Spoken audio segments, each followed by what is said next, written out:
chicks like you.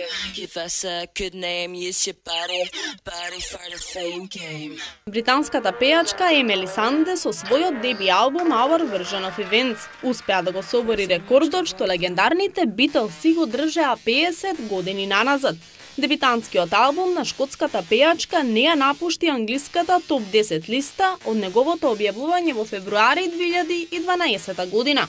Со тоа успеала да го надмине рекордот на Beatles, кој на англиската топ 10 листа на албуми се наоѓале непрекинато за време од 63 недели, во периодот од 1963 до 1964 година. Емили за нејзиниот успех изјавила дека останала без текст. Не знам што да кажам, ова е нешто за кое што можев само да сонувам. Beatles за мене се најдобриот бенд на сите времиња, а нивното творештво и влијанието на музиката и понатаму ни инспирира сите нас кои се занимаваме со музика. Среќна сум што многу луѓе се поистоветиле со моите песни на албумот. Албумот Our Version of Events моментално се наоѓа на 5-то место на официјалната англиска листа и тој е продаден во вкупен број од 1,82 милиони копии во Англија. Овој албум во Англија бил најпродаван во 2012 година, но сигурно е дека и оваа година ќе го повтори истиот успех. Во меѓувреме, албумот на Емили Санде е номиниран за најдобар шкотски албум за 2013 година, а победникот ќе биде соопштен на манифестацијата која ќе се одржи на 20 јуни во Глазгов. Актерката Кейт Хадсон тврди дека никогаш не сакала да биде славна. Звездата, која е израсната од актерката Голди Хон и очувот Курт Расел, признава дека е тешко да растеш со познати родители и не ѝ се допаѓало тоа што тие биле често одсутни од дома за да бидат на сетот. Критиките, осудите, протокот на негативни информации, постојат многу моменти кога си велиш што се случува со овој свет. Зошто овој човек ме прогонува целодневно, ма кој го сака тоа? Дефинитивно не јас, изјавила 34 годишната актерка. Инаку Кейт е свршена со фронтменот на групата Muse, Метју Белами, со кого го имат 2-годишниот син Бингам, а со поранишниот сопруг Крис Робертсон Хедсон го има и 9-годишниот син Райдер. Па актерката вели дека ги избира улогите внимателно поради своите синови. Само филмови во кои навистина сакам да учествувам би можеле да ме одделат од моите деца и едва чекам да снимам комедии, открила Кейт Хадсон.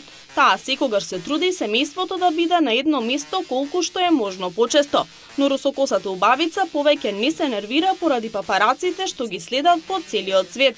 На крајот сите ќе умреме и јас нема да мислам на тоа кога ќе умрам, споделила 34 годишната Кейт Хадсон. Атрактивната актерка Скарлет Јохансон се согласи да ја преземе главната улога во новиот проект на режисерот Лук Бесон Луси, кој ќе раскажува за генетски модифицирана хероина. Приказната ќе се фокусира на девојка која е принудена да пренесува дрога. Меѓутоа, наместо само да ја пренесува, дрогата влегува во нејзиниот систем и ја претвора во смртоносен убиец, кој не чувствува никаква болка. Може да ги предвижува работите со нејзиниот ум и абсорбира знаење со леснотија. Звучи како совршено враќање во форма за Бесон, кој во 90-тите години има режисирано одлични акциони трилери, меѓу кои познатото филмско остварување Петиот елемент. Во изминатата декада тој се фокусираше на неговата работа како сценарист и продуцент и не ги представи хитовите The Transporten и Taken. Снимањето на филмското остварување Луси со Скарлет Јохансон во главната улога треба да започне во септември годинава. Верувале или не, Facebook губи милиони корисници секој месец, и тоа на најголемите пазари, покажуваат независни истражувања. Facebook забрзано се подготвува на инвеститорите да им ги представи резултатите од работата во првото тромесечие од годинава, а аналитичарите проценуваат дека дошло до зголемување од 30% во однос на претходната година. Меѓутоа, минатиот месец најголемата друштвена мрежа изгубила дури 6 милиони корисници во Америка, што представува пад од 4%. Во Велика Британија намалувањето изнесувало 1,4 милиони корисници, што е пад од 4,5%. Корисниците од Канада, Шпанија, Франција, Германија и Јапонија исто така преминуваат на алтернативни социјални мрежи. Од Facebook никој не сакал да коментира за овие промени.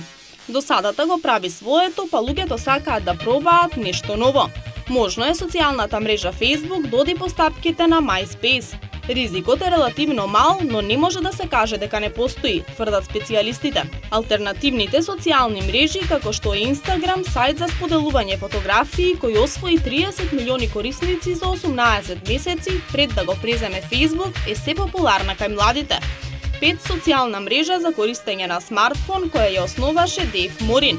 Порано вработен во Facebook добива милиони нови корисници неделно. Се намалува и бројот на минути кои американците ги поминуваат на Facebook. Минатиот декември бројот изнесувал 121 минута, додека во февруари годинава се намалил на 115 минути поминати на социјалната мрежа Facebook дневно. Chicks like you give us a good name, use your body for the fame game.